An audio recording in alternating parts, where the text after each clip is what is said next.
మన ప్రీతమ అవతార్ మెహర్ బాబా ఇలా అంటున్నారు, మీరు నన్ను ఎలా సేవిస్తారో ఇతరులను కూడా అలాగే సేవించండి.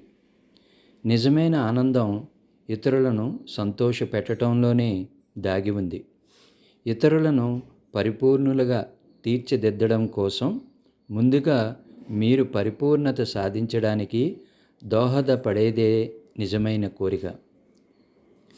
ఇతరులను సేవించడం ద్వారా వారిలో ఉన్న నన్నే సేవిస్తున్నావన్న అవగాహనతోనే మీరు ఇతరులను సేవించాలి.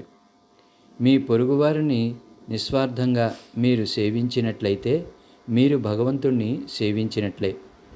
నిస్వార్థ సేవ ఎంత సహజంగా ఉండాలి అంటే మీరు సేవ చేస్తున్నారన్న భావన కూడా దానిలో ఉండకూడదు. భగవంతునిలో ఉండే నిజాయితీ అనే లక్షణమునకు అర్థం ఏమిటి అంటే ఇతరులను సంతోషింపజేయడానికే వారిని సేవించాలి. అది మీ సుఖాన్ని హరించివేసినా సరే.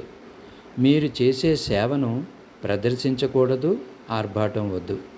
మీరు మీ సన్నిహితుల పట్ల ఎలా వ్యవహరిస్తారో ఇతరుల పట్ల కూడా అలాగే వ్యవహరించాలి అని నిజాయితీ కోరుకుంటుంది.